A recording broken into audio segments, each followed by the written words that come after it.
Hi hello ನಮಸ್ತೆ welcome to our YouTube channel. ಯಾರೆಲ್ಲ ನನ್ನ ಚಾನಲ್ನ ಹೊಸದಾಗಿ ನೋಡ್ತಿದ್ದೀರಾ ಪ್ಲೀಸ್ ಸಬ್ಸ್ಕ್ರೈಬ್ ಆಗಿ ಹಾಗೆ ಬೆಲ್ ಐಕಾನ್ನ ಕ್ಲಿಕ್ ಮಾಡಿ. ಇವತ್ತಿನ ವಿಡಿಯೋದಲ್ಲಿ ತುಂಬ ಟೇಸ್ಟಿಯಾಗಿ ಹಾಗೆ ಸಿಂಪಲ್ಲಾಗಿ ಬದನೆಕಾಯಿ ಬಜ್ಜಿನ ಹಳ್ಳಿ ಸ್ಟೈಲಲ್ಲಿ ಹೇಗೆ ಮಾಡೋದು ಅಂತ ನೋಡ್ಕೊಂಬರೋಣ.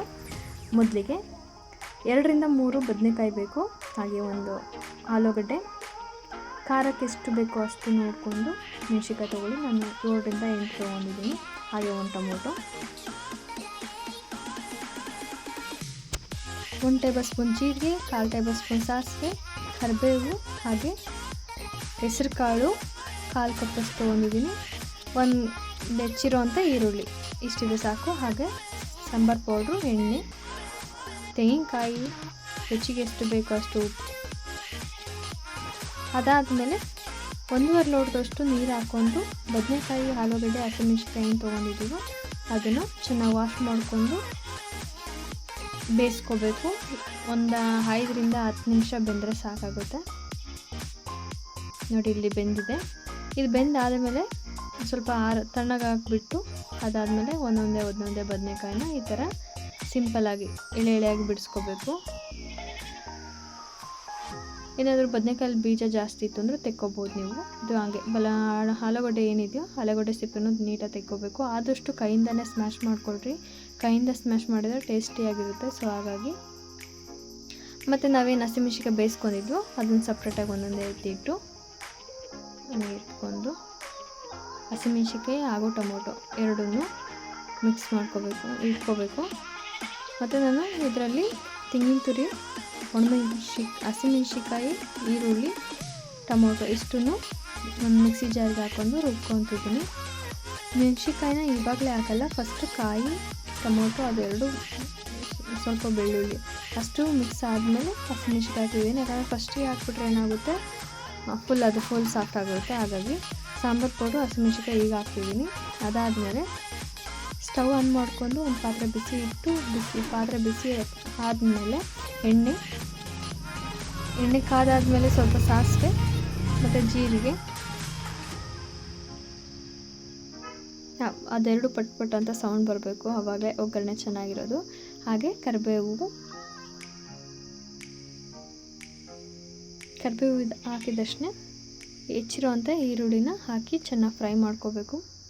ಈರುಳ್ಳಿ ಬಣ್ಣ ಚೇಂಜ್ ಆಗೋ ತನಕ ಬಾಡಿಸ್ಕೋಬೇಕು. ಅದಾದಮೇಲೆ ನಾವೇನು ಮಸಾಲೆ ಆ್ಯಡ್ ಮಾಡ್ತೀವಿ ಅದನ್ನು ಆ್ಯಡ್ ಮಾಡ್ಕೋಬೇಕು. ಅದಕ್ಕೂ ಮುಂಚೆ ಹಾಕಿದರೆ ಹಸಿ ಸ್ಮೆಲ್ ಅದು ಒಂಥರ ಇರುತ್ತೆ. ಹಾಗಾಗಿ ಒಗ್ಗರಣೆ ಈರುಳ್ಳಿ ಬೆಂದ ಮೇಲೇ ನಾವು ರುಬ್ಬಿರೋಂಥ ಮಿಶ್ರಣ ಆ್ಯಡ್ ಮಾಡ್ಕೋಬೇಕು. ಇಲ್ಲಿ ಈರುಳ್ಳಿ ಬೆಂದಿದೆ, ಸೊ ಹಾಗಾಗಿ ನಾನು ರುಬ್ಬಿರೋಂಥ ಮಿಶ್ರಣನ ಆ್ಯಡ್ ಮಾಡ್ಕೊತಿದ್ದೀನಿ. ನೋಡಿ, ಇದನ್ನು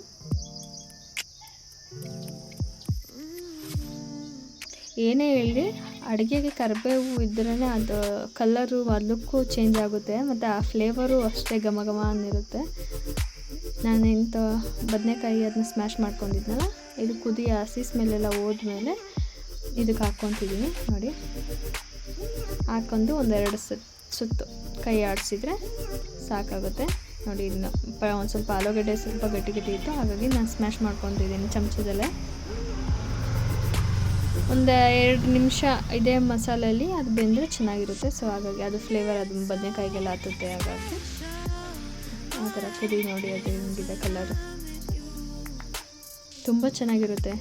ನೀವು ಒಂದು ಸತಿ ಮನೆ ಮಾಡಿ ನೋಡಿರಿ, ತುಂಬ ಚೆನ್ನಾಗಿರುತ್ತೆ. ಈಸಿಯಾಗಿ ಯಾವುದೇ ಜಾಸ್ತಿ ಪದಾರ್ಥ ಏನು ಮಸಾಲೆ ಆ್ಯಡ್ ಮಾಡ್ತಿಲ್ಲ ನಾವು, ಲೈಟ್ ಸಾಮಗ್ರಿಗಳು. ಯಾಕಂದರೆ ಗ್ಯಾಸ್ಟ್ರಿಕ್ ಸಮಸ್ಯೆ ಜಾಸ್ತಿ ಆಗುತ್ತೆ ಮಸಾಲೆ ಪದಾರ್ಥ ಜಾಸ್ತಿ ತಿನ್ನೋದ್ರಿಂದ. ನಾನೇನು ಇದು ಸಾಂಬಾರು ಪೌಡ್ರು ಅಷ್ಟೇ ಆ್ಯಡ್ ಮಾಡ್ಕೊತಿರೋದು. ಸೊ ಹಾಗಾಗಿ ನೋಡಿ, ಇದಕ್ಕೆ ನೀರು ಎಷ್ಟು ಬೇಕು ನೋಡ್ಕೊಂಡು ಅಂದಾಜು ಮೇಲೆ ನೀವು ಹಾಕ್ಕೊಡ್ರಿ. ಹಾಗೆ ರುಚಿಗೆ ಎಷ್ಟು ಬೇಕೋ ಅಷ್ಟು ಉಪ್ಪು ಹಾಕ್ಕೊಂಡು ಒಂದು 5ರಿಂದ 10 ನಿಮಿಷ ಕುದಿಸಿದ್ರೆ ಸಾಕಾಗುತ್ತೆ. ಅದು ಸ್ವಲ್ಪ ಈ ಅದಕ್ಕೆ ಬಂದರೆ ಸಾಕಾಗುತ್ತೆ. ಇದಕ್ಕೆ ಹುರಿದಿರೋಂಥ ಹೆಸರು ಕಾಳು ನಾನೇನು ತೊಗೊಂಡಿದ್ದೀನಿ 1/4 ಕಪ್ಪಷ್ಟು ಇವಾಗಲೇ ಆ್ಯಡ್ ಮಾಡ್ಕೊತಿದ್ದೀನಿ. ಇನ್ನೊಂದು ಸ್ಟವ್ ಆಫ್ ಮಾಡ್ತೀವಿ ಅನ್ನೋ 2 ನಿಮಿಷ ಹಿಂದೆ ಅಷ್ಟೇ ಹಾಕಬೇಕು. ಅದು ಮುಂಚೆ ಒಗ್ಗರಣೆ ಹಾಕಿದಷ್ಟು ಹಾಕಬಾರ್ದು, ಲಾಸ್ಟಲ್ಲೇ ಹಾಕಬೇಕು. ಸೊ ಹಾಗಾಗಿ ವಿಡಿಯೋ ಇಷ್ಟ ಆಯಿತು ಅಂದರೆ ಲೈಕ್ ಮಾಡಿ, ಶೇರ್ ಮಾಡಿ, ಕಮೆಂಟ್ಸ್ ಮಾಡಿ, ಹಾಗೆ ಸಬ್ಸ್ಕ್ರೈಬ್ ಆಗೋದನ್ನ ಮರಿಬೇಡಿ. Thank you for watching.